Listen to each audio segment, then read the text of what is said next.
call the meeting of the St. Croix County Board of Supervisors to order at this time.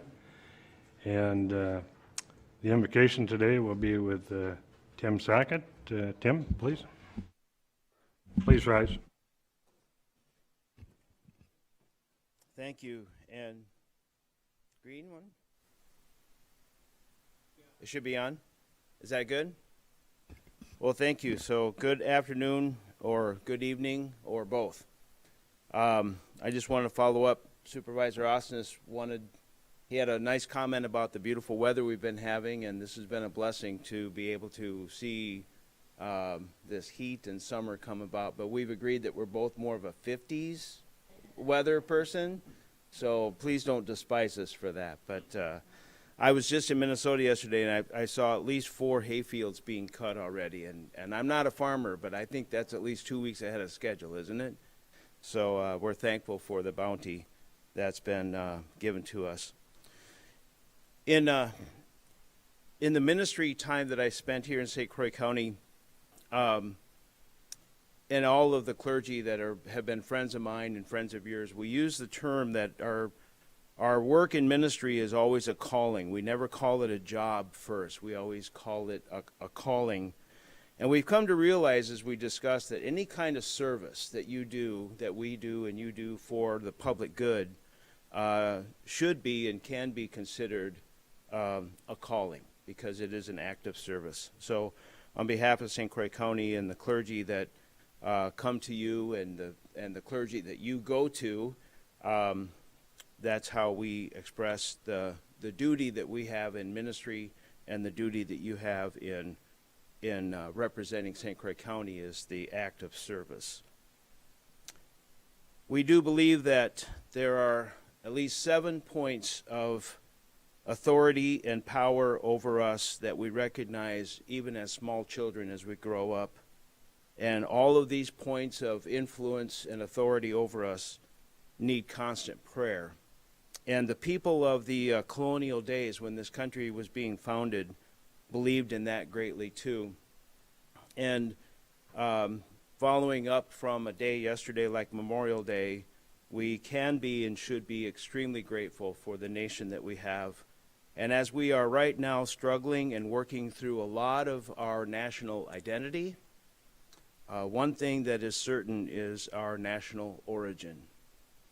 And our origins were placed of our free country on the backs of many, many clergy, including a man by the name of John Witherspoon, who was a principal lecturer and pastor at the College of New Jersey, pre-Princeton. So this was Princeton before it was Princeton.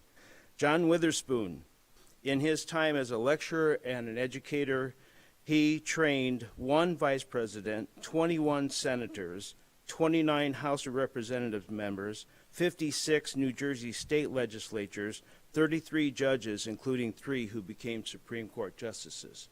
All of those men took their training and tutelage from a man named John Witherspoon. And he firmly believed that prayer should influence everything we do, including our family, our government, our education, our churches, our media, our military, and our businesses.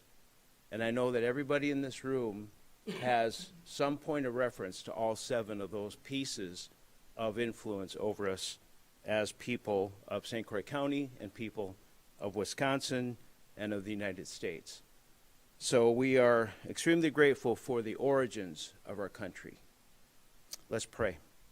Lord, we give you thanks for men like John Witherspoon and all of these men, including men like John Adams and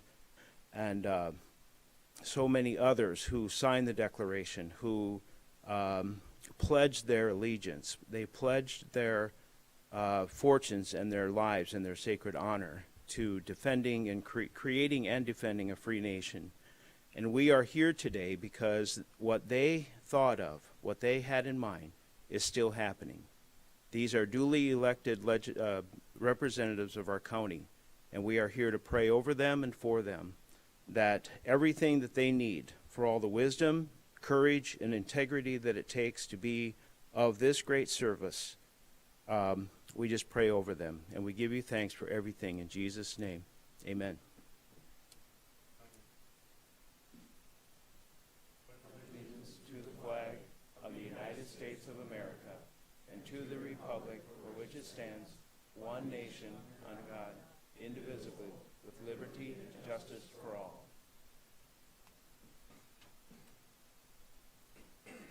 Roll call, Cindy.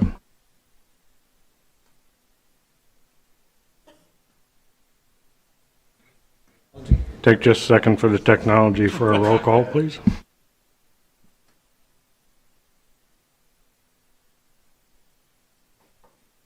While we're waiting, I'd like to just make an announcement here that we have a fellow supervisor, Mr. Sean Anderson, who has a birthday today. So be sure and wish him happy birthday.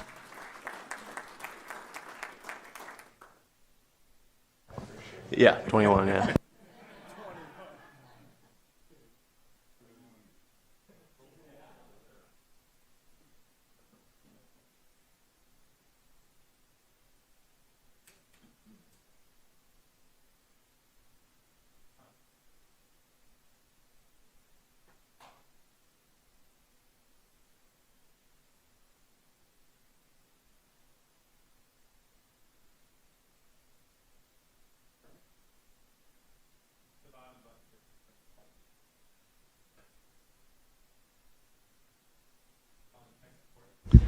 Okay, all present and accounted for. Thank you. And for public comment this afternoon, we will allow 2 minutes per speaker. And first one I have is Stephen Shella.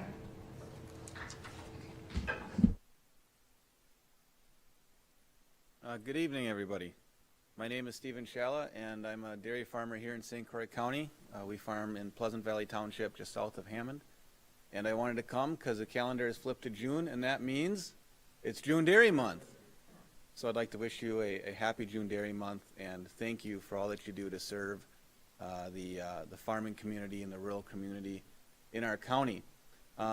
We have a big and thriving farming community in our county. One of the sheets that I put at your desk is a St. Croix County fact sheet. And the numbers even surprised me. $712 million in economic activity, over 3,700 jobs from the agriculture sector. And we're proud and happy to do it. There's the one thing I wanted to share. The farming community has, like everything, changed immensely over the years.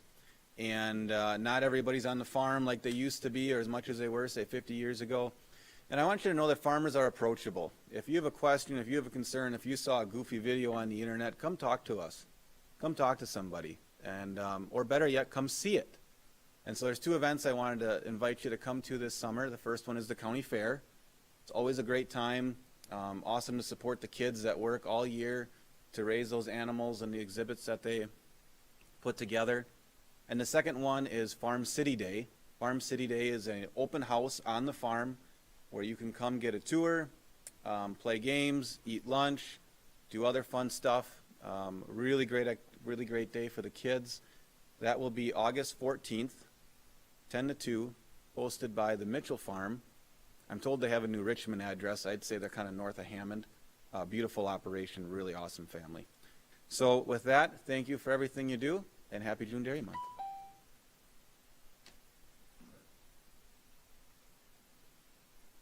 Next would be Benjamin Foch.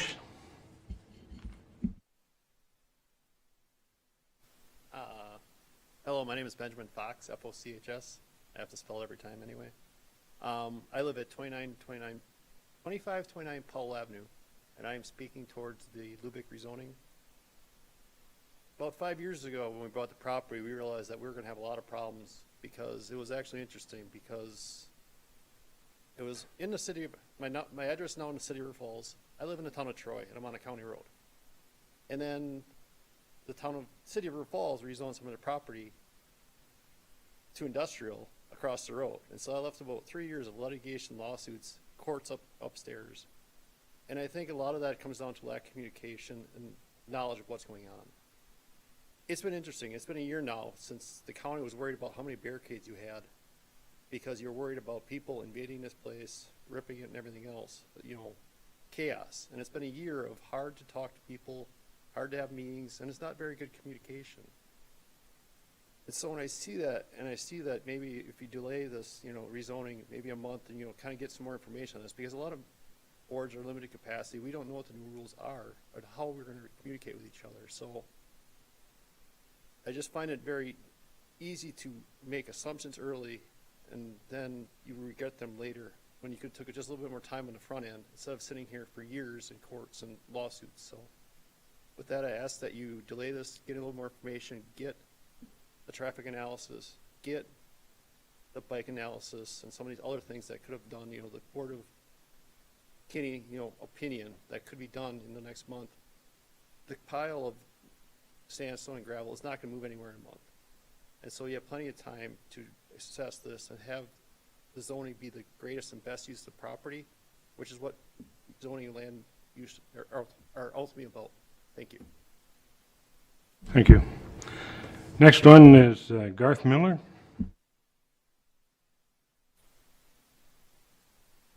Hello, my name is Garth Miller. I live at 456 Sleepy Hollow Drive in Kinnickinnick Township.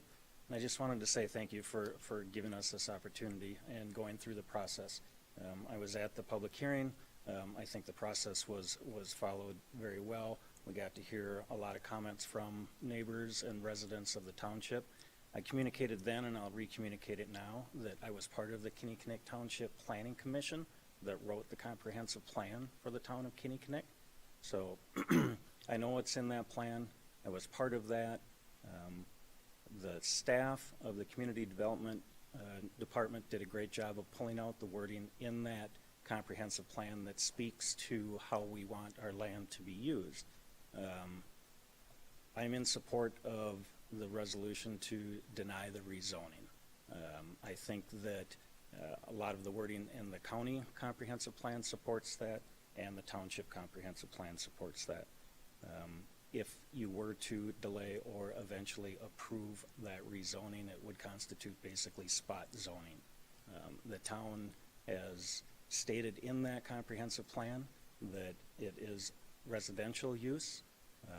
There is private uses, and to do it as a private citizen, what you want to do with your land. If you look in the economic section of the comprehensive plan, it speaks to that, as long as it's not a hindrance or changes the landscape and bothers the neighbors. So I ask you to please make your motion and accept the resolution to deny the rezoning today. Thank you. Thank you. Carol Advance. Hi, thank you for this opportunity again. I'm sorry, you're probably getting as tired of me as I am of having to keep coming and asking for truth and transparency from you as far as our health care goes.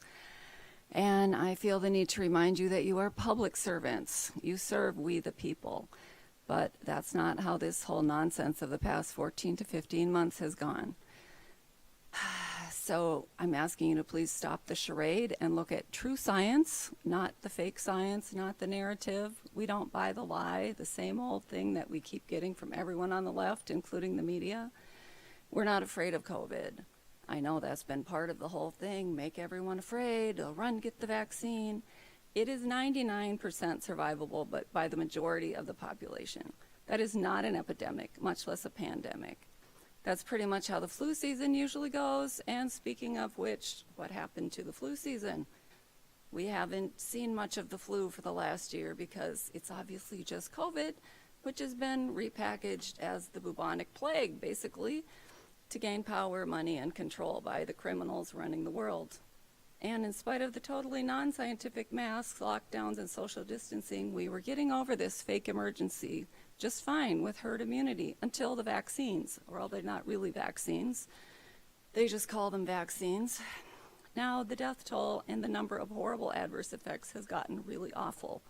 And Big Pharma, our government, which includes all of you that support this, and everyone pushing the so-called vaccine, has blood on their hands. So I'm asking once again, of course, we make our comments ahead of time, so I don't know, maybe we'll be pleasantly surprised when we get to the health report, but I'm asking once again for you to give us the truth and stop pushing the so-called vaccines for your own good, as well as all of the citizens of St. Croix County. Because the truth always does win out in the end. Thank you. Did anyone else wish to speak on any matter this evening? Sir, identify yourself, please, with your name and address. Half my time spent just getting up here. Noble Nygaard, 1067 Cooley Trail, Roberts. And I am here to oppose the non-metallic change in the ordinance on the non-metallic mining. Thank you for your time. Thank you. Did anyone else wish to comment? Seeing none, we'll proceed on with the business items, and the first item on the agenda then is consent agenda. Do I have a motion to bring that forward? Mr. Chair, I'd like to request that the number 3, the rezoning item, be separated from the consent agenda. Very well.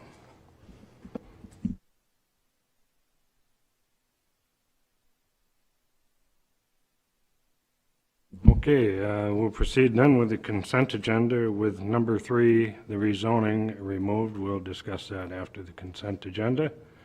And do I have a motion to bring the consent agenda as revised forward? Supervisor Long, second. Second by Supervisor Ard. Discussion? No? Okay, we'll vote.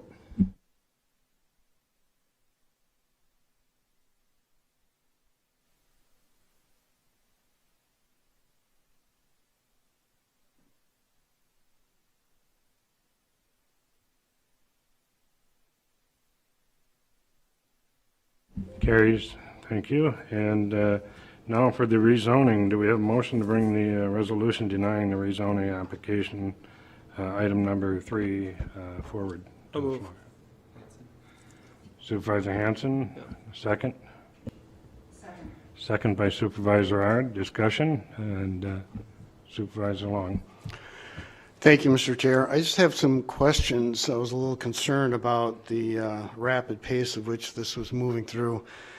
2 questions. One, of the supervisors that are on the Community Development Committee, did any of you actually go out and visit the Lubick Farm and view the property, do an on-site visit, and get a better idea of what the consequences and implications might be for the mining project?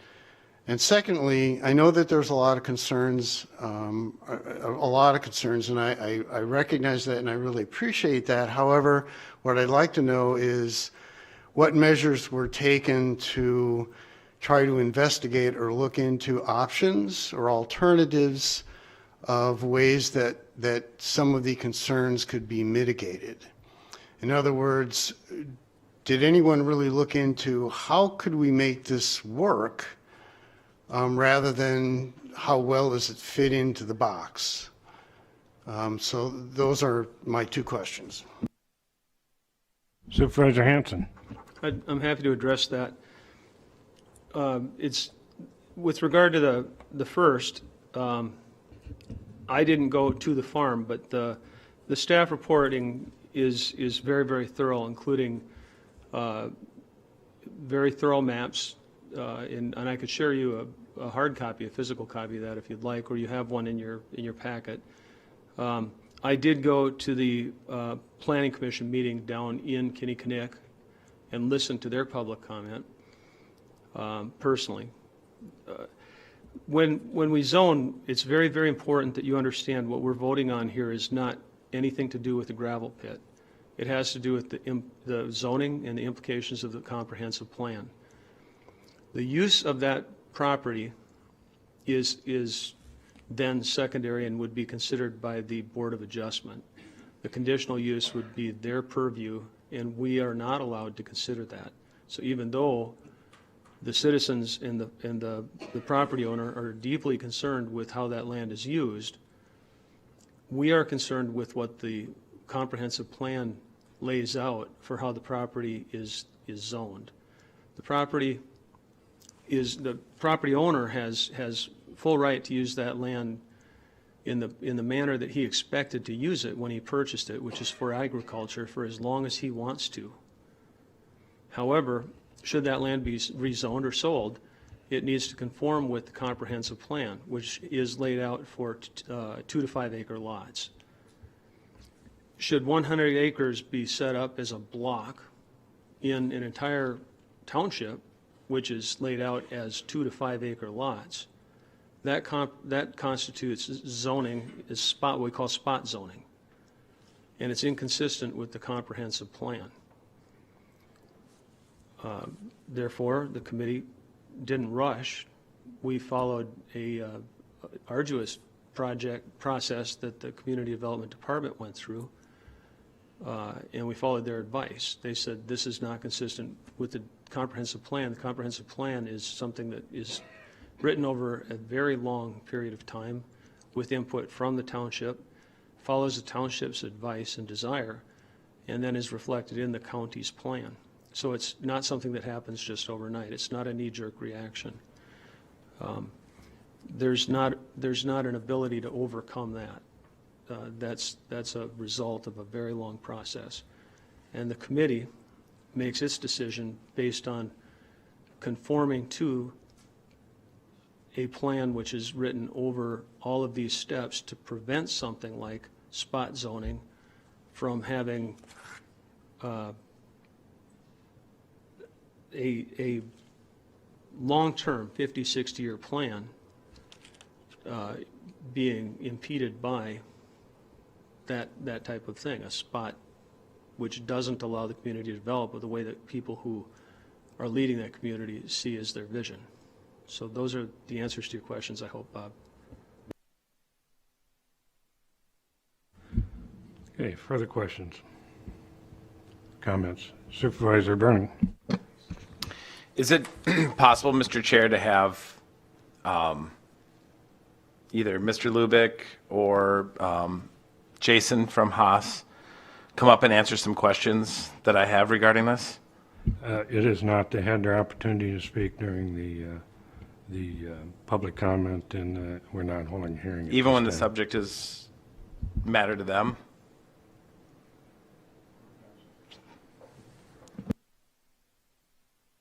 Okay. So if someone is requesting to speak, it can be done without objection. If there's an objection, then it would require a vote of the board to hear from that matter, from that person. So if I have questions for them, that has to be voted on by, like if I have questions specifically pertaining to this project, I can't have them come up, or can I have them, if I have a question for the Lubick family or for the developer? if there isn't an objection of the board, you can do so, but if there's an objection, and then the board controls whether you hear from the Lubicks or not. Okay, does anyone object to that? Yeah, this is a question of zoning, it's not a question of conditional use. Speaking in terms of the use and the intention of the actual use, that does cross over into that territory, and the law is pretty specific that when we're considering zoning, we don't talk about conditional use. If you have questions concerning the zoning, we could bring up members of the community development staff, or we could talk about it between ourselves, because we have some people here who are very experienced with zoning just on our board. However, I don't see a reason to delve into the actual use that the property owner or the person who wanted to lease that land had in mind. It's Okay, so irrelevant. your answer is no, you don't want to, No, you're going to object to my I would me object to it. questioning? I would object to it because it goes outside of the purview of what this county board is asked to do by Okay. the law. All right, so I got questions for community development then, since that's internal. Is anyone from community development here?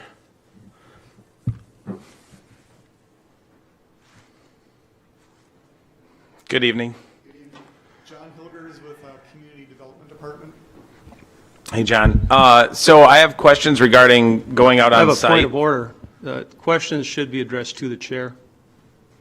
Go ahead, address your question. This needs to be addressed to the chair regarding this issue. John's listening. He'll answer. Okay, Mr. Chair. That's okay. I'll follow that. Who from community development went out onto the actual farm itself and took a look at the impact zone, the area that would be impacted?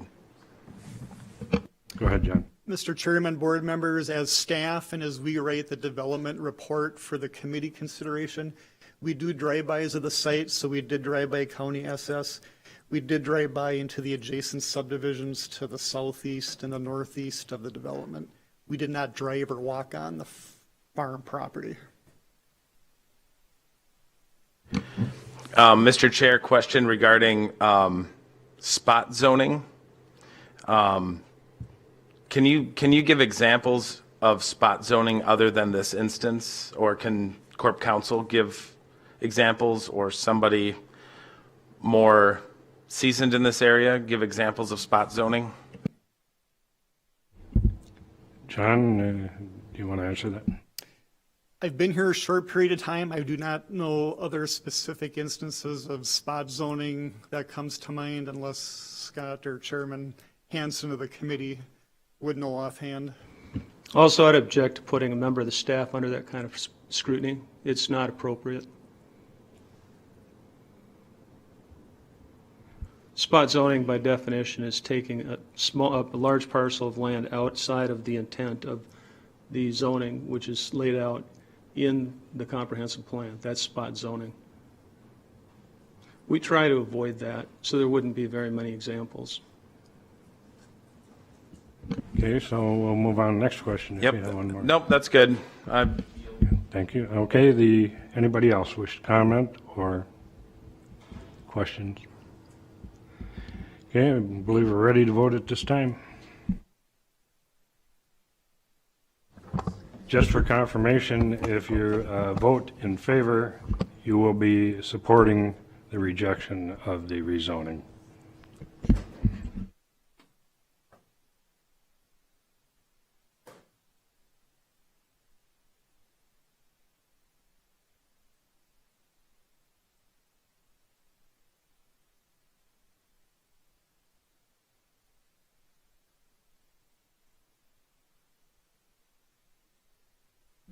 It carries, passes. Thank you.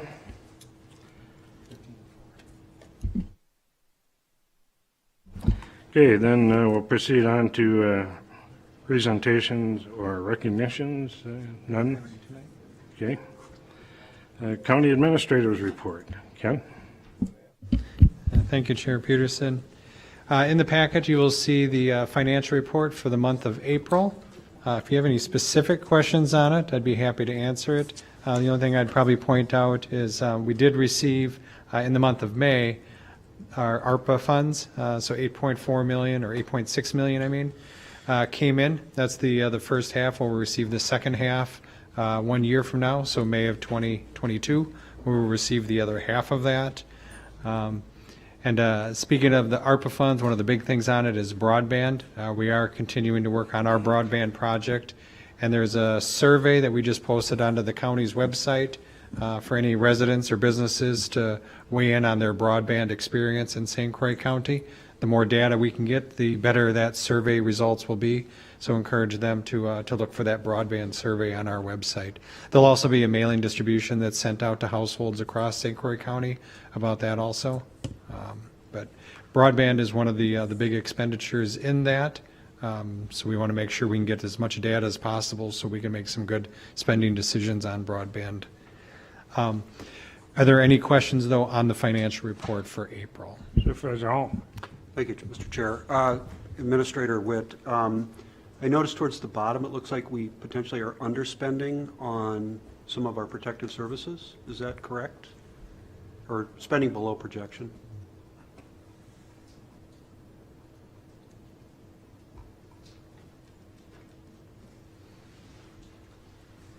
Am I reading that incorrectly? Yeah, so here I have the public protection expenditures.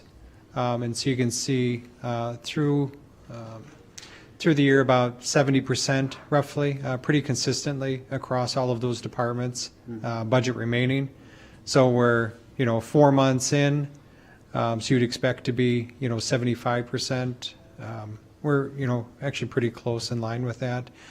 The ones way down here, these are small funds, like the K-9 fund and stuff like that will have a little bit more fluctuation and variability and timing-wise.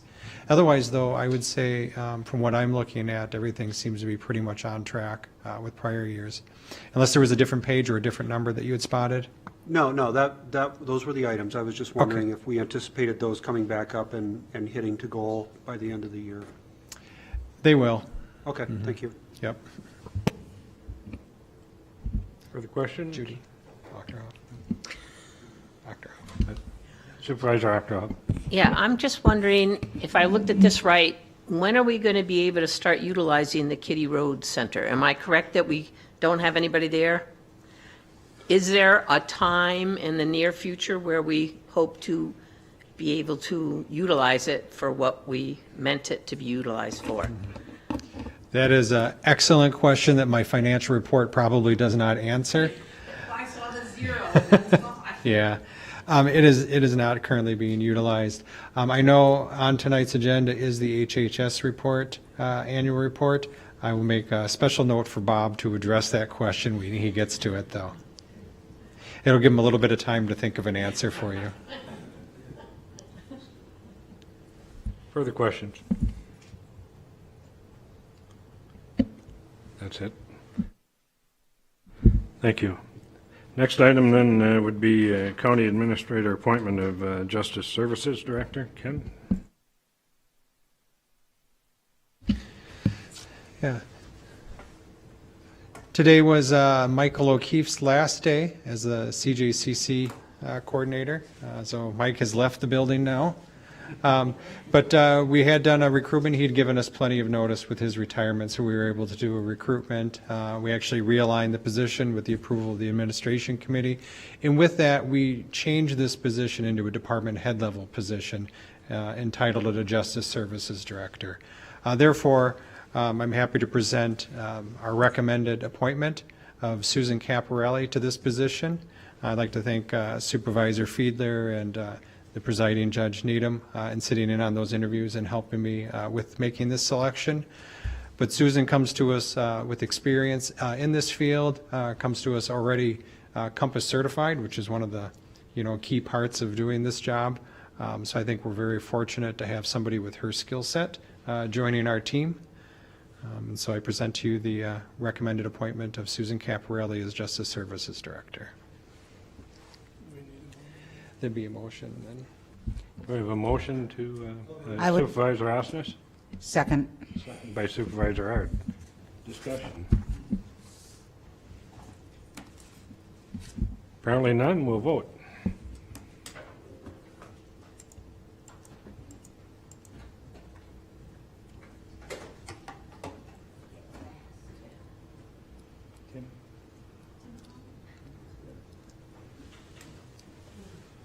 It's unanimous, thank you. Carries. Mr. Chair, if I may. Supervisor Osnes? Question for Ken. When is this very qualified young lady going to start? Contingent on your approval tonight, which you just did, it'll be on June 21st.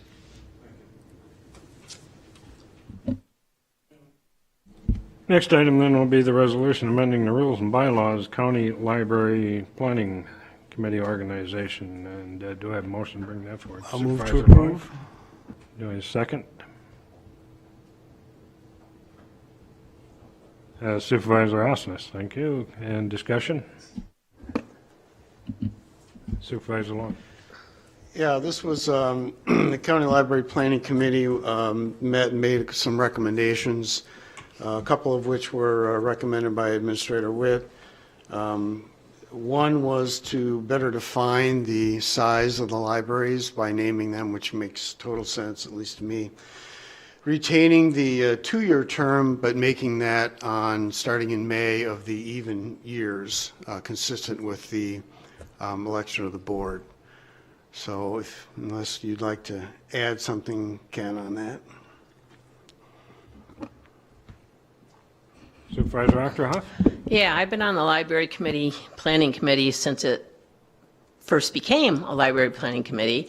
And one of the major reasons that we wanted it changed so that the 3 librarians, one from the small, medium, and large, had a 3-year rotating term was there at times is a huge turnover of librarians. St. Croix County has been unbelievable. And we didn't want to get to a point where every 2 years or occasionally there would be 6, 7 brand new people that really had no idea what was going on and what was done before. And by rotating the librarians to have 3-year terms, we could ensure continuity, and all the ones at on the library committee, planning committee thought that that was a good idea. So can I make an amendment to change it so that the 2 board members are every 2 years, the 2 public members, same 2 years, but for the 3 librarians who are on the committee, it would be a 3-year term rotating. And we've already done the nominations in the hopes that it would pass like that. You have a right to make a motion to amend. Okay, then I'd like to make a motion to amend, just changing the requirements for the 3 library directors will be serving 3-year terms, even though at first there'll only be a 1-year term and a 2-year term in order to catch up, if everybody knows what I mean. Do we have a second for that? Supervisor I Hall? would second, thank you. Discussion? Ken, did you answer? Go ahead, Supervisor Connor. You were, Mr. Chair, you were asking the same question I was about to ask. If do you see any disadvantages to doing that for Mr. Witt? Yeah, I think the reason that I had recommended, and I think the administration committee went with that recommendation of consistency of the 2-year terms, it's the way all the other committees are structured for the county. After the election in even-numbered years, you'll elect a new county board chair, and then committees are repopulated. And yes, those committees do get the flavor of whoever's elected chair, but that's one of the prerogatives and probably one of the few perks of being county board chair, is they get to appoint the members of that committee. And so this would be much different than any of the other committee structures that we have. And so for consistency with how we do it, I had recommended the 2-year terms. I did clarify it as May of even years, just to make sure that it was understood that that was the process we were looking at. But that was why I recommended the 2 years instead of a rotating 3-year. Supervisor Hanson? So if I understood Supervisor Achterhoff correctly, the librarians themselves prefer 3-year terms? Correct. Would the administration committee, anybody there have heartburn taking that in consideration? Supervisor Long? I think it was really more from a consistency standpoint, that we felt that what was being recommended by Administrator Witt was appropriate. It just seemed easier and more consistent with all the other committees, so we didn't really want to drift too far from that, and then we get into other situations and other committees where we have a mishmash of a lot of different things. So It's a conundrum here, because on one hand, I don't want to disrespect the administrator's recommendation. On the other hand, I'd hate to have a librarian come out and shush me. Other Supervisor Achterhoff? Well, just reiterating that depending on the turnover, we really wanted the continuity, and there's so much history that is included with this. And if you end out with 7 new people, some people may read the minutes, but the minutes don't have all the history. And the librarians just felt it was really important to have the continuity. And that's why they wanted to have it done like this. Supervisor Cook? Yeah, as part of the administration committee, I was in support of Administrator Witt's suggestion. I think there is consistency, but I would support Supervisor Achterhoff's amendment because it does create consistency still with the county board and public members, but gives us that important history from the librarians, and we know that our libraries are facing a lot of challenges right now. So I would support the amendment. Supervisor Long? Just one quick question. If the librarians are reappointed, wouldn't you then also be creating continuity?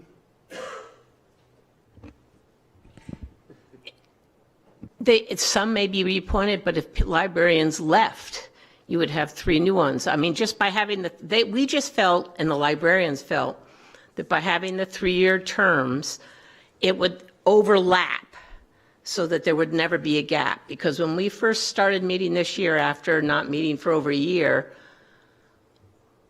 there was only 1 librarian that was still there that was on the committee because others had left their positions. And this is why we want the 3-year going, because then hopefully we'll have at least 2, if not all 3, continuing on meeting with the committee. And hopefully we won't have this problem all the time, but it's just for the past couple of years in St. Croix County, librarians have been coming and going faster than any other county with my experience on IFLS. And that's like 10, 13 counties, and St. Croix County is definitely the #1 for turnover. But by having the 3-year term, it helps with the lack of having anybody there. Supervisor Osnes? Yeah, and I agree with Judy on that one. One of the things we found also that all 10 libraries and the library directors were in favor of having those staggered years on there, and it did make sense. There's continuity. So I would also support this. Anybody else wish to speak, comment? Okay, I guess we're ready to vote on the Excuse me, amendment. Supervisor Hall needs to put in a second. Do you have to manually put that in? Sorry. Thank you. I know. Sorry.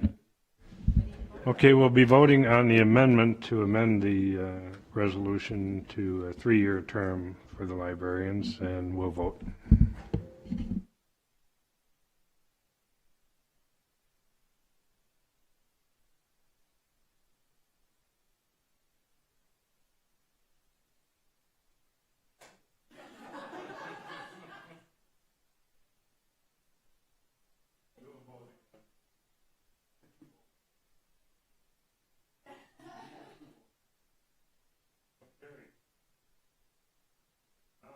Now we'll vote on the resolution itself unless somebody has further comment or questions.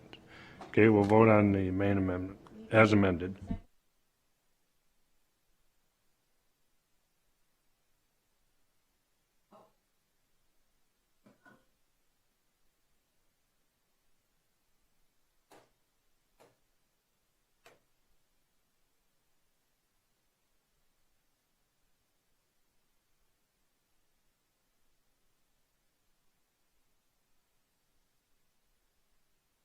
Carries unanimously. Thank you.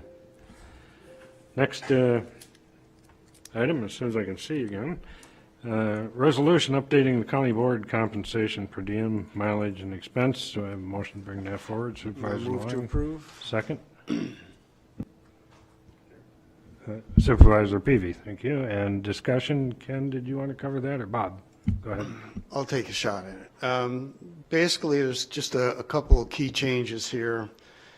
If I can get this right here. The IRS mileage, they change it every year to put the exact number in, and so why wouldn't we just change it to reference the IRS mileage rate rather than change it every year? So that seems pretty logical. As far as expense reimbursements, there's certain dollar amounts that are allowable rather than having to submit receipts and go through that process. So it should be a much cleaner administrative process to take care of meal reimbursements. And then as far as the hotel reimbursement, we referenced the rate at the conference hotel. Basically, if somebody's going to go to a conference, you kind of want them to stay at the hotel where the conference is being held. And so we made that change to reference that instead of, I think it was like $82, and you can't find a hotel for $82 anymore anyhow. So I believe those were the primary changes in this resolution. Questions or comments? Seeing none, we'll vote.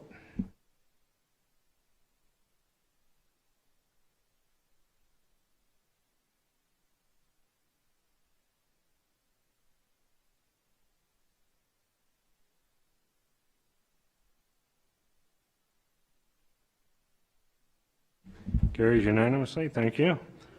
Next one be a resolution updating personal policies. Tara covering that issue? We'll see if there's any questions first. Okay, questions or comments on the, no. Supervisor Long? I'll move to approve that resolution. Supervisor Osnes seconds. No discussion. Supervisor Long. I feel fairly confident with Tara in the back, so she can correct me if I'm misspeak here. Just a couple things to highlight, basically. You know, this is the kind of the, every month we've got a handful of these policy procedures that are being rewritten and updated. The first one on background checks basically is new to the handbook, but wasn't new because it was being followed in practice. So it was just a matter of documented that and adding it to the handbook. The other one is 5.9, separation of service. For the risk of oversimplifying, basically the changes are any separation from service requires a 2-week notice. Retirements then require a 4-week notice. And then we did add some language, excuse me, to allow some flexibility in that in case there were some extenuating circumstances that might affect those 2 time frames. So I think that is kind of the highlight of those changes. I see a nodding head in the back, so I think I'm good. Questions? Supervisor Counter. As I kind of read through the whole thing, and there was a couple of things that I noticed on page 159 of your packet under 5.8.1 in the policy. Paragraph 1, the second sentence. Maybe I'm misreading, but as the sentence structure is, says this also, and it may want to refer to it as this not only. If you read the entire sentence, that was why it would make sense, and I don't have it up on here to give you the full amount, but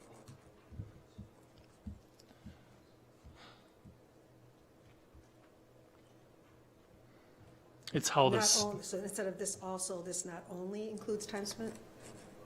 does that make sense? If you read the sentence and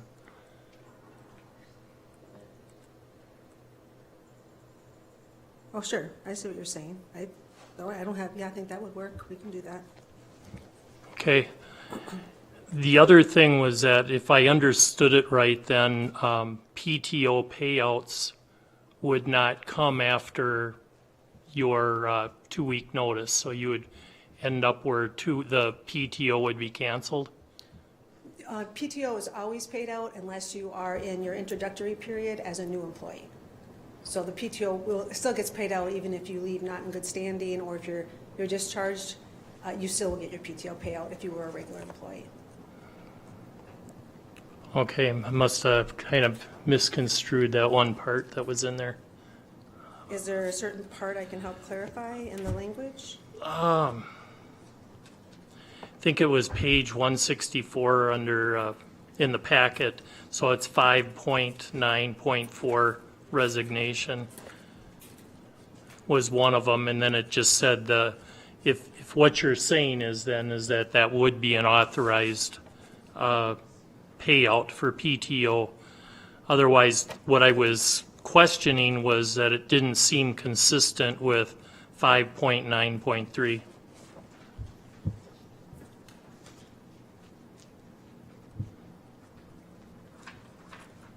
So if I'm hearing you correctly, I might be wrong. I think where it gets confusing is it does reference not leaving in good standing. But even if they leave not in good standing, they're still eligible for their PTO payout. Does that make sense? Are you seeing that you're seeing something conflicting to that? It may have been I misread it. So that was the thing. I just want to make sure everything was consistent. Sure, absolutely. Yeah, I'm not seeing where it contradicts the PTO payout in the policy. So I can see where it might be confusing, but they are eligible for their PTO payout. The only time they're not is if, like I mentioned, that they were a new employee that was in their introductory period. Otherwise, they're always eligible for PTO payout. But if there's language suggestions you have to make that more clear, I think we can take those under consideration. Yeah, well, I don't have any actual language suggestions, but it just maybe under 5.9.3 how that's in there might just take a look at. But I really can't say one way or another. It was just a quick review. There was like 200 pages for tonight, so. Right, okay. Thank you, that's all I have. Okay, any other questions? Otherwise, on the grammar change, I guess we would call that, unless there's any objection, we won't have a official motion on it. We'll just have Tara amend that as suggested.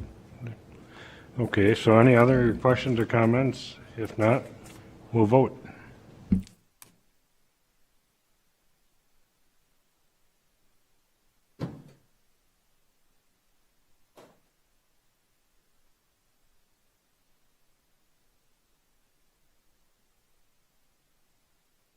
Carries unanimously. Thank you. Discussion on the process for authorizing ARPA fund projects. Ken, are you going to cover that? Yeah, thank you, Chair Peterson. So I just want to make sure that I'm meeting your expectations on how we're going to finally decide the use of the ARPA funds. Now that I have it in the bank, it's safe and secure and waiting for your decisions. But I want to make sure that we discuss and come to the list of projects that ultimately get done in a methodology that you feel is what you're looking for. So I guess I just wanted to have a discussion on it, a brief discussion this evening. So whether it's a committee of the whole, whether it's going through the committee structure, whatever the process is that you want, you can express that to me and we can make sure that we deliver on that then. Comments, questions? Supervisor Achterhoff. Well, nobody else bitch. I would personally like a committee of the whole. But before the committee of the whole, is there any way that we can read what is acceptable and what is not acceptable in layman's terms so we actually understand it? I mean, I don't know if that's possible or not, and it's also possibly before the committee of the whole. If anybody has suggestions or ideas about what they want to do, if you can send that list out to people so that they have a chance to look at it before the committee of the whole. I'm not saying that we're going to do all of them or that there won't be new things added, but at least that might get people's minds thinking in ways that they weren't aware that they should be thinking. Okay. So we do have an 8-page fact sheet from the Department of Treasury. It's a lot shorter than the 150 pages of actual rules. So it is a lot more condensed and in layman's terms. That's about the best I can provide for you as far as what the Treasury is saying the uses are. Then what we did with that was I took that to the department heads and we did create a brainstorming session to come up with lots of different ideas so that we can start with. So before we have our meeting, we can distribute that, and that'll be a starting point for discussions. I'm not saying it has to be on that list in order to move forward. You can add things, obviously, also, but that would be I think the list that you were talking about. Yeah, I didn't know you had a meeting with the department heads. I think their ideas should definitely be, I would just like to see a list of ideas, whether it's from just the department heads or from committee members here and department heads, before the committee of the whole, just so that we have time to have it sink in and think about it. Okay? Supervisor Long? I would agree. I think the committee of the whole is a good place for us to get together and good time for us to discuss different options and in a little more of a casual setting, but the more that we can prepare ahead of time, the better off we'll be. I didn't necessarily want to overburden you either with committee of the wholes. I know we've been having a lot of them on strategic planning, and we have extra ones coming up for the KIP and for the budget and other things. So I didn't want to just presume and schedule an extra meeting for you guys. When would you like to do that?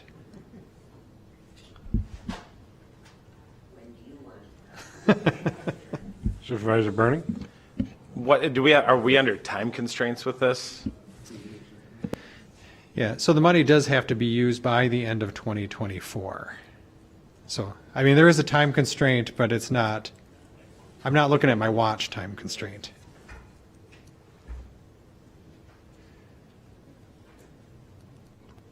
Survey Monkey? I don't know.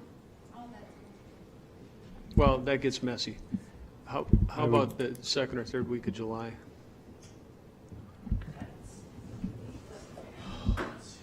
Third week of July timeframe, administrator can put out a survey and who can attend or agrees with that time? Is that what? Mornings, evenings, when do you? Yeah. Does that 4 o'clock time firm work for you guys, or you prefer 5 o'clock?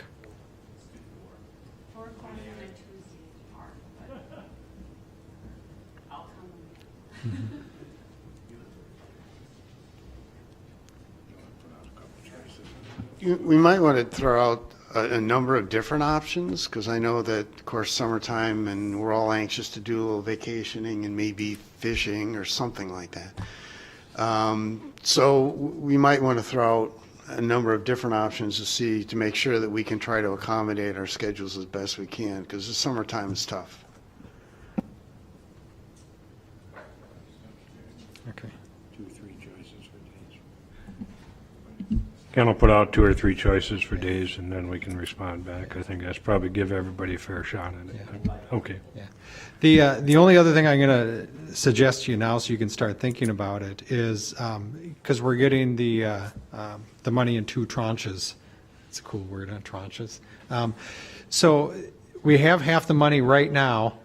The other half is going to come after the next county board's elected. So you might actually consider only picking projects for the first half of the money. 2 reasons. One is there'll be a different county board here then, so anything you haven't spent, they may change their mind anyways and cancel your projects and replace it with their own. And 2 is the U.S. Treasury guidance may be better a year from now than it is right now, and we might have a clearer picture of different uses that we could do. So when we do look at the money, that's the one recommendation I am going to have for you, is that we do only look at the amount that we have in hand. Supervisor Burning? Sorry, does this have to be included in our budget, or can it be a separate, so like let's say for instance, we don't come up with how we want to spend this until December or January? Corporation Council says it should be in the budget. Or you can amend the budget later, but it's going to be an anticipated revenue. So I think it's part of the budget, either original or amended. Achterhoff. Supervisor Achterhoff? Right. Well, I would think because I just know that there's one thing that I know I've mentioned concerning libraries about using that, and that will drastically affect some of their budgets. So the sooner we can make any decisions, the better off certain area. And I'm sure they're not the only one involved where it will affect their budget. I mean, there's other ones where it won't, but for the ones that do, the sooner the better. Point taken. Further comments, questions? None? Okay, I got Okay, we've got that. Understood. And, next item then will be annual department reports, Health and Human Services. Ken, you going to introduce, or is Bob going to?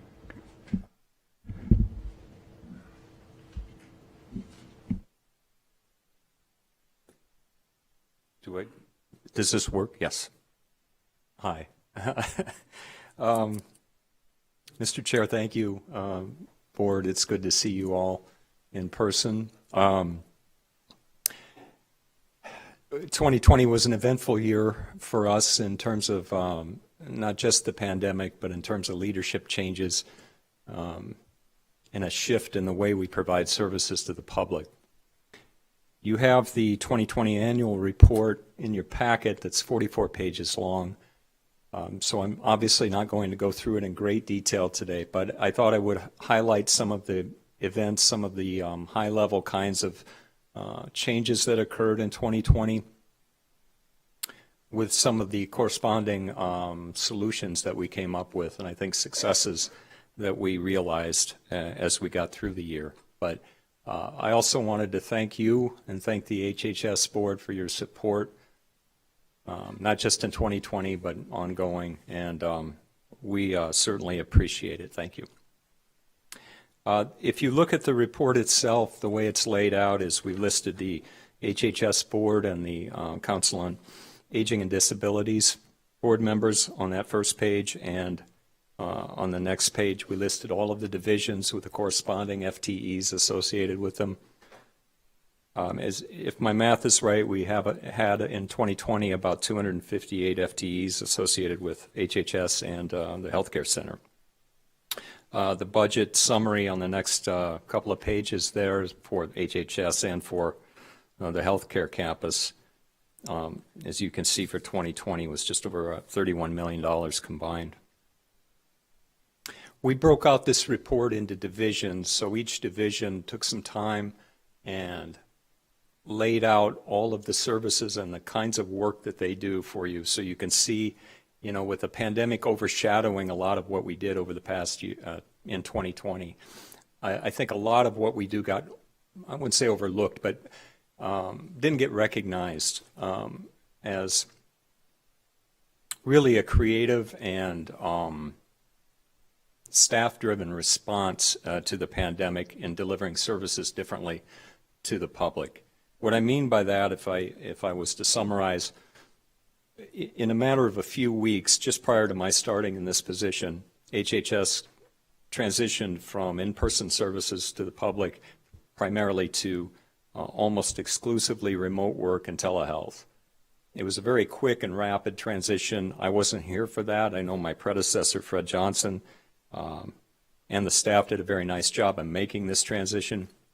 I was in Hennepin County where we were going through a similar event, so I have some sense of what was involved. But that transition occurred in the spring of last year, which caused some disruption in terms of public services. The services center was closed for a short period of time in the spring, closed to the public. But except for that brief period of time, we've been open to the public, although traffic in 2020 had been sparse, that is public traffic in the building.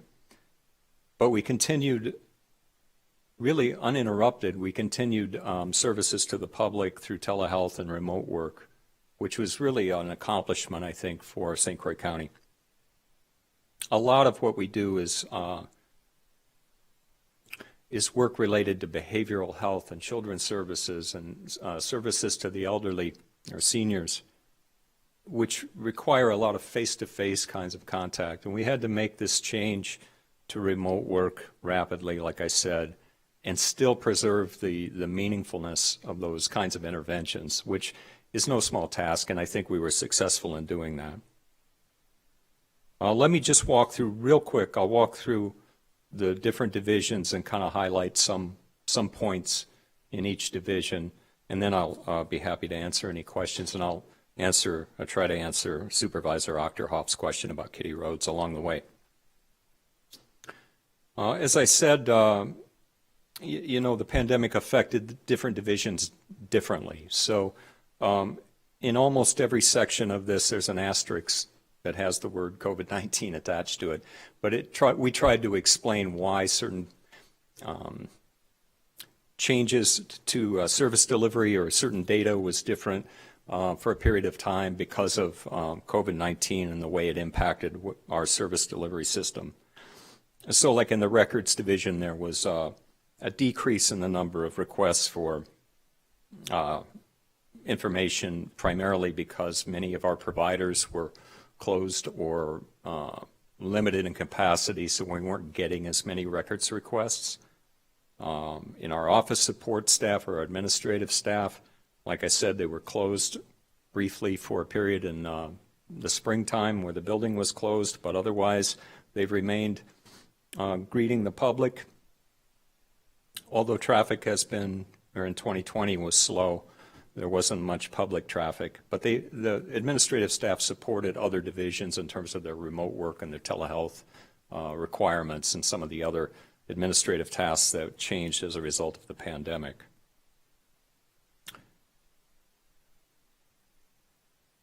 The ADRC, the Aging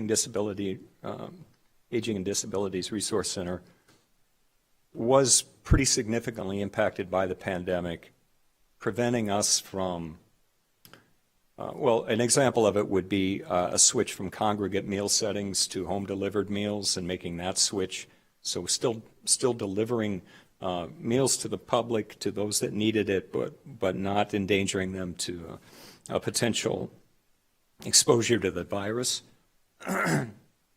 And support groups, caregiver support groups, senior centers were closed, and we knew it created this dilemma for us. How do we provide that social connectedness for seniors without jeopardizing their health? And it was walking a fine line. Sometimes I think we erred on the side of caution to prevent exposure to the virus versus giving into our human nature and wanting to provide the social context for the services we provide.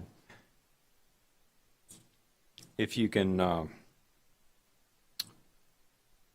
as you can see, I should say, from the home delivered meals data versus congregate meal setting data, you can see how they kind of reverse themselves in terms of numbers.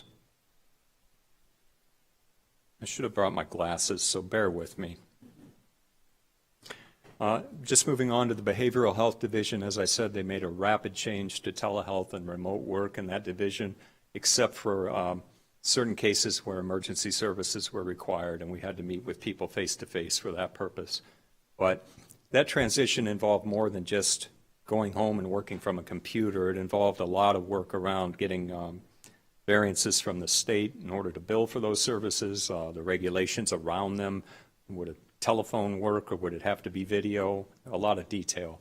That division was managed. There were two co-interim administrators when I started here last June, Kathy Houston and Kristen Depre, who served in that role for through the end of October. So they really stepped up, those two supervisors for behavioral health, to take a leadership role during a pandemic and make this transition and make these things work. In November of 2020, we hired Char Lopez as our behavioral health administrator, and she's been with us since November of last year, who really took the reins and took what Kristen and Kathy had started and continued that kind of progress to provide services for our public, for those individuals who were vulnerable, in a way that was seamless, I think, and meaningful in the sense that we still provided quality care even though it wasn't face-to-face oftentimes. And that's no small accomplishment, so I give them a lot of credit.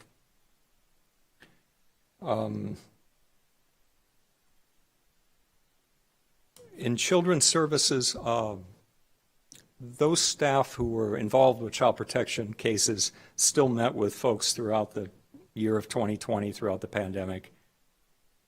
But wherever remote work was possible or telehealth was possible, we utilized that for safety reasons.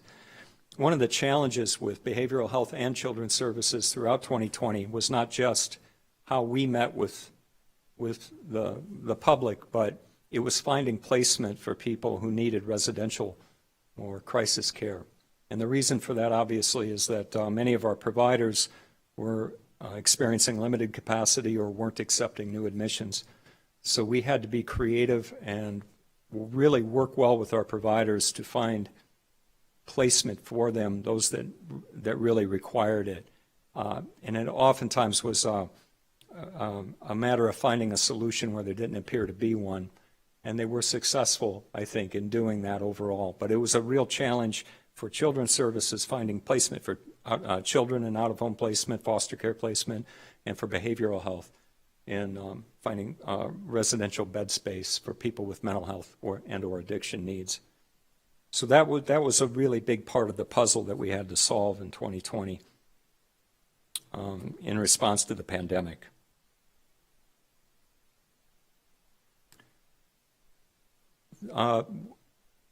In May, I believe, of 2020, a new division was created within HHS, the Comprehensive Community Services, or CCS division.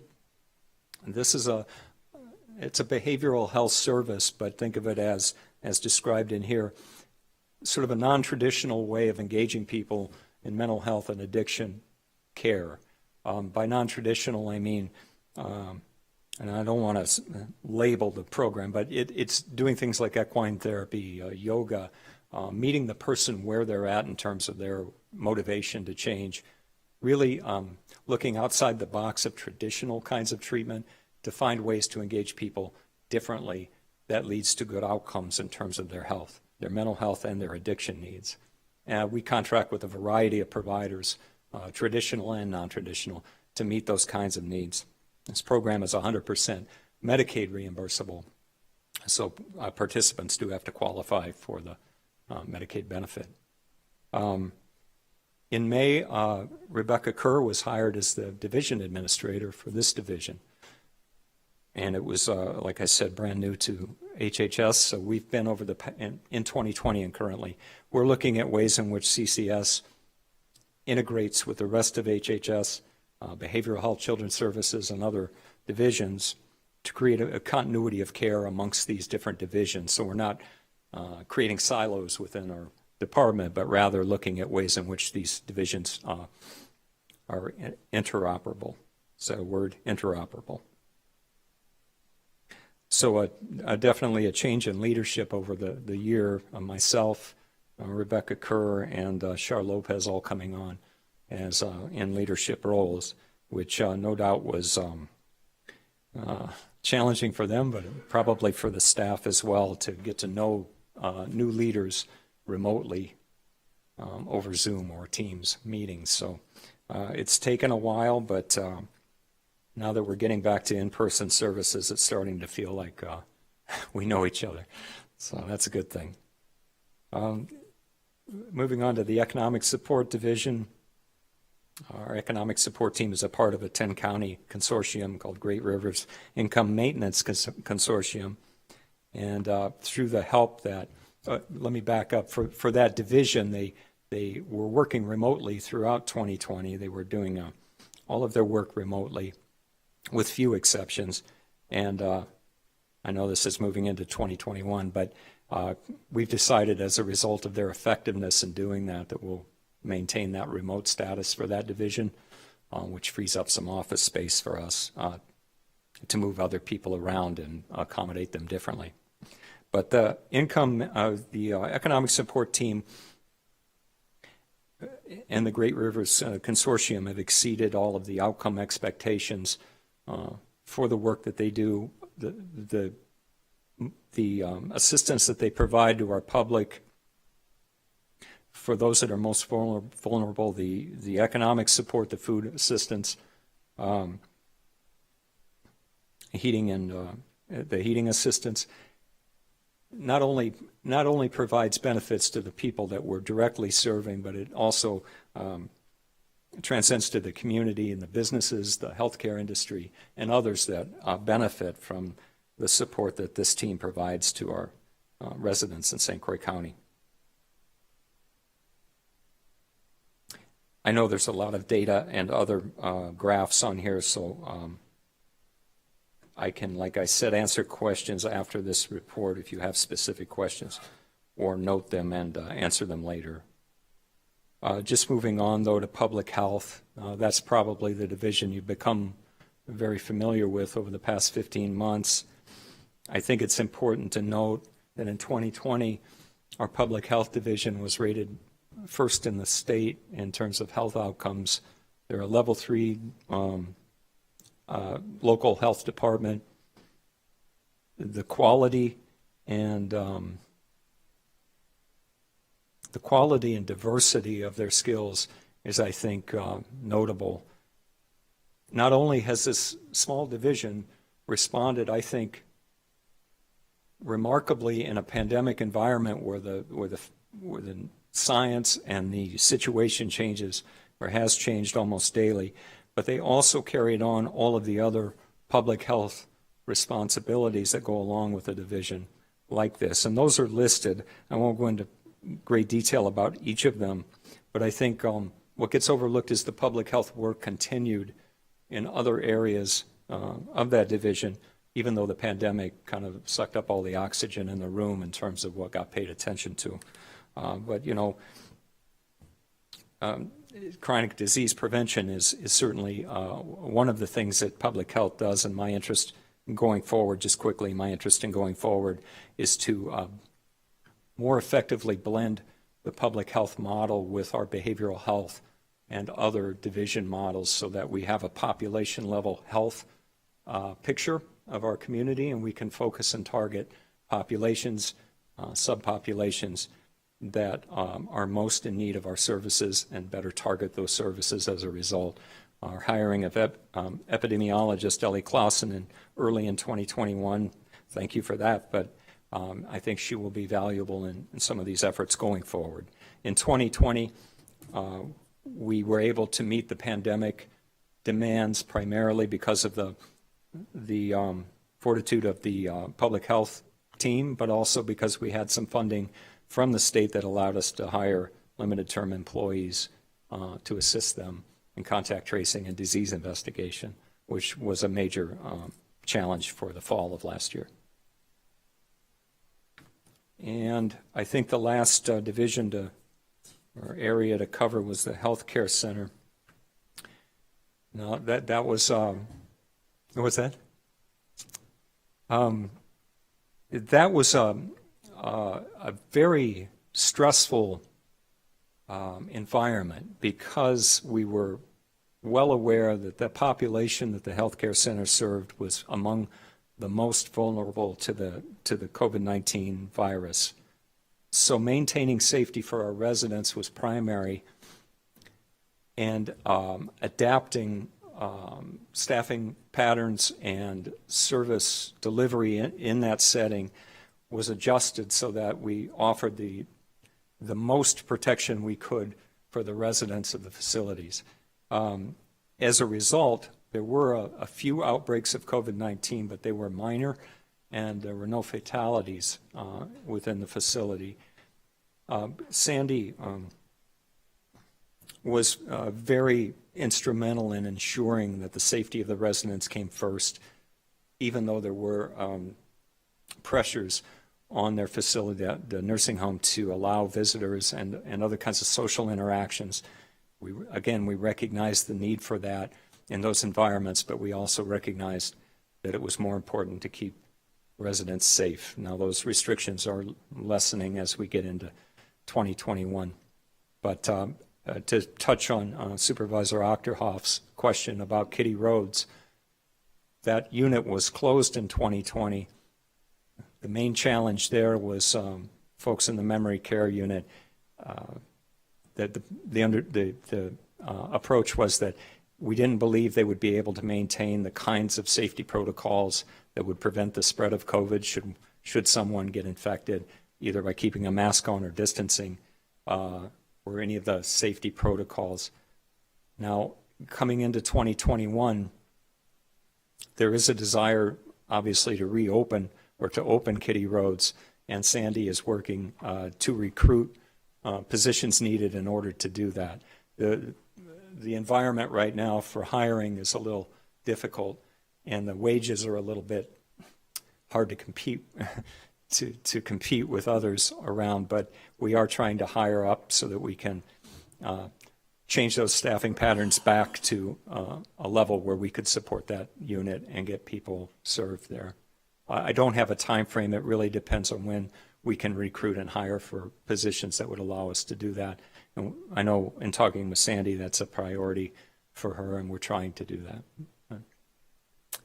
I know that was kind of a high-level, quick overview, so I know the HHS board has also suffered through the longer version, but there is a lot. I hope you've had a chance to read this. There is a lot of detail in here about the hard work that each division does and all of the staff do, how they've adjusted to a rapidly changing environment in 2020 and continue to, and lessons that we've learned as a result, I think, are going to benefit us going forward. But I'd be happy to try and answer any questions that you might have or direct those questions to someone that would know and get back to you. Thank you. Thank you, Bob. Questions? Comments? Supervisor Connor? Just a few questions. Currently, where is, I'm not totally familiar with the programs at all and everything that you operate here, and I just had a few questions here on it, but where is substance use disorders per people physically clinicked from? So substance use disorder is an area within our behavioral health division. During the pandemic, during 2020, or I should say after the pandemic began to evolve, that team moved to remote or telehealth services to serve that population in groups and individual sessions. So that whole population that we serve on an outpatient basis was served through telehealth. Now the folks that we assessed or that were assessed as requiring a higher level of care, say a residential level of care, were referred to our partner contracted programs that serve people in those settings. Again, the challenge was in 2020 was finding bed space when capacity was limited in those programs. But we do have a variety of contracted partners locally in St. Croix County, and we'll look outside of St. Croix County if we have to find a bed for someone with a more severe substance use disorder or someone that requires that higher level of care. But our outpatient clinic was operated exclusively, except for emergencies, through telehealth in 2020, at least after the pandemic began. Yeah. One other question, I guess, as you look to the future for a lot of these different programs, what type of model do you foresee and for best bed space requirements for the future? Yeah, I can say this, that I think the current system of care for folks in need of behavioral health services is overly focused on, and this isn't a comment to you, but is overly focused on bed space as a solution. I think going forward, the ultimate solution is to design a system of care for people with behavioral health needs that's in parity with the rest of healthcare. In other words, if you walk into a hospital with chest pain, you get one reaction. If you walk into a hospital intoxicated, you get a much different reaction.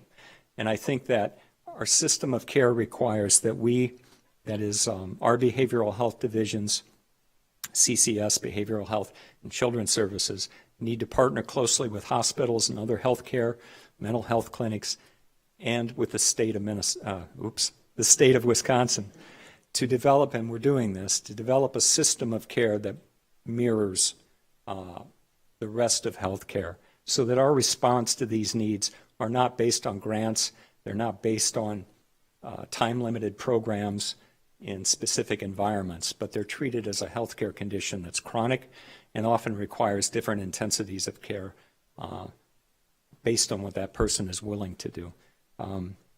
We have to engage this discussion differently and get away from the notion of building more beds as a solution. It isn't. It's necessary for some folks. I'm not saying that, but we need to get away from the idea that that's the long-term solution. To answer your question specifically, there's a thing called an ecological model that looks at a variety of aspects of health, dimensions of health, that we need to incorporate into our way of thinking about behavioral health that will help change us internally and eventually change the communities that we live in working with the state. I think that they're in line with that way of thinking, but changing systems is difficult, requires statute and rule changes and other kinds of stigma-related challenges. But I've been a part of doing this before, and I'd like to see that kind of movement, preventive care, the full continuum of care, be integrated and in parity with the rest of healthcare. I hope that wasn't too convoluted, but all right. On it. So in other words, what you're looking at then is creating a different model for St. Croix County that will involve using, we'll say, a combination of private sector and public sector and work with all of the current healthcare systems. Have you started anything on this yet to get it underway? We have actually. We've been in discussions with St. Croix County substance use disorder providers, mental health providers, a state representative, mental health and public health, and hospital representatives to begin a discussion around developing a system of care locally that would meet the needs of people within that continuum of severity. If we look at it as a spectrum of need, we have people that fall anywhere within that spectrum. Part of the challenge is changing the funding mechanism that allows people access to these kinds of services and allows for the sustainability of them without, again, seeking grant funds every time there's a drug du jour that gets the headlines, and instead treat the issue of addiction and mental health from the standpoint of health rather than the standpoint of individual differences.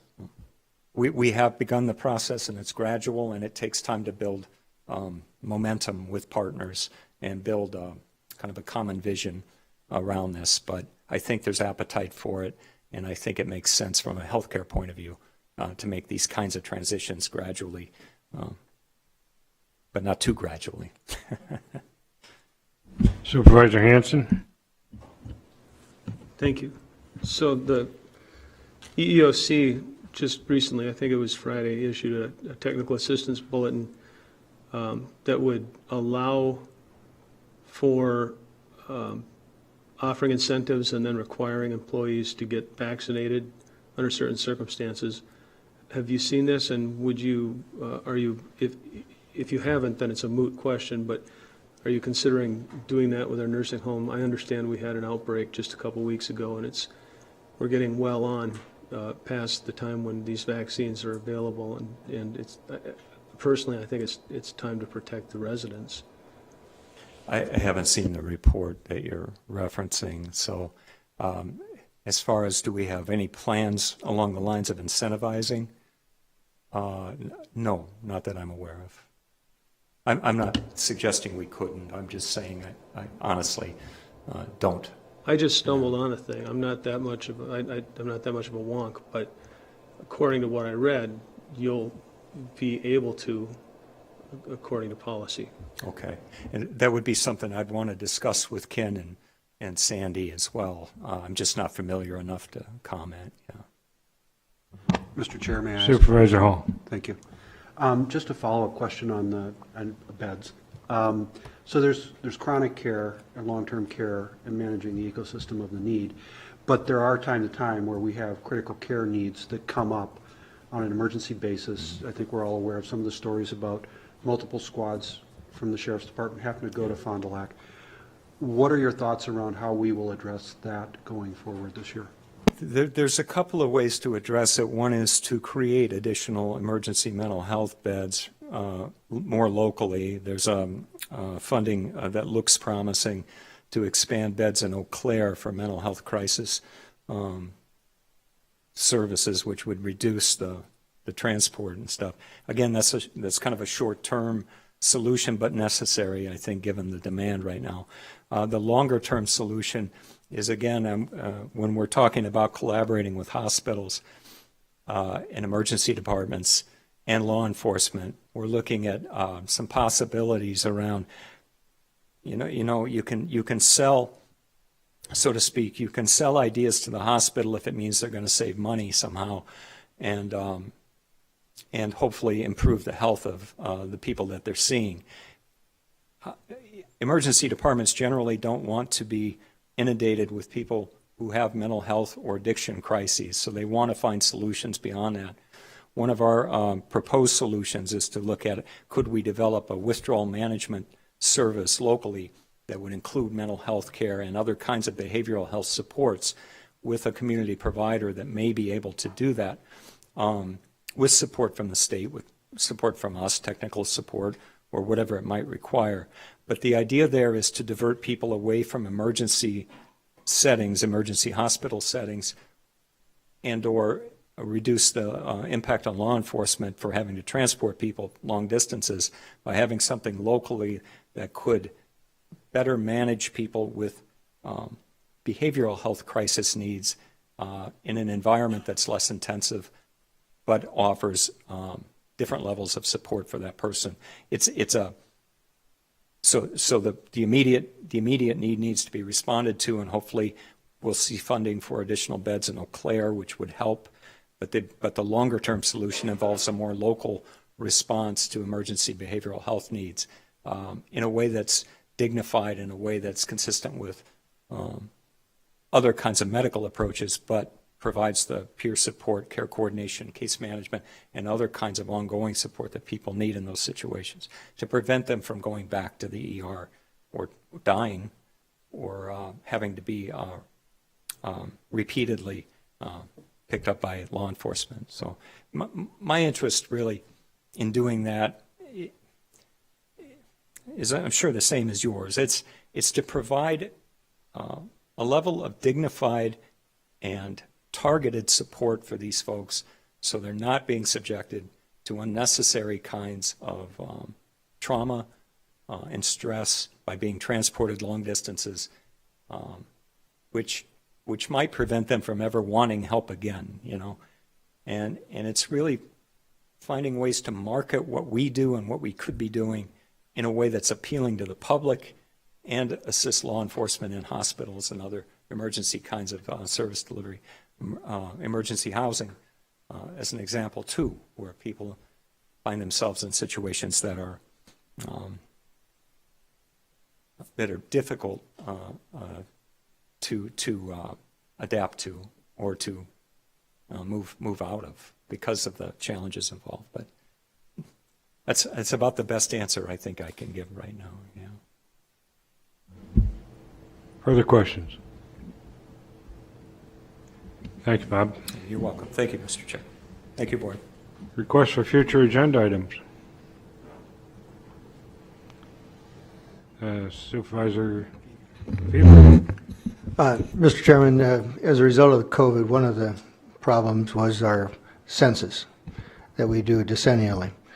And we, as a state, are not going to receive the results of that census till probably September of 2021. I won't go into any detail, but there's a whole series of things that then have to happen. But there's a great impact on the supervisors and when our districts are established. And I would just suggest we get a briefing from, be it corporate counsel or the administrator, on the latest status of when we think districts will be established. My best guess is it won't be till the elections of 2024, but it might have serious impact for a lot of folks. So I'd recommend that. The second item, frankly, is much more sensitive, and I would just suggest that the county administrator provide us a report, perhaps in private, on what he believes a proper conduct of senior employees should be with regard to comments they make in a personal setting. I've chatted with the administrator about this. I I've got some serious concerns that we have a senior employee who was very intimidating to a great number of our constituents, and I'm very concerned about it. And I think that either the administrator, as a result of that employee being an employee, should engage in some very serious counseling, or that our Committee on Administration should go back and review our code of conduct, which they began to review earlier this year, and see if this necessitates a complete review of whether we need a code of conduct for our, particularly our senior employees.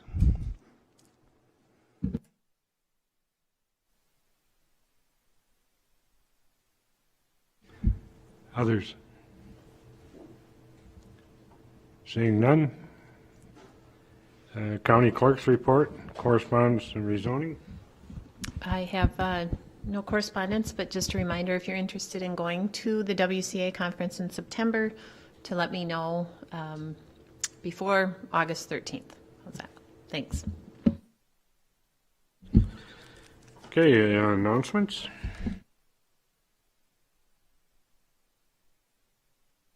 Seeing none, I'll adjourn the meeting at 6:35. Thank you.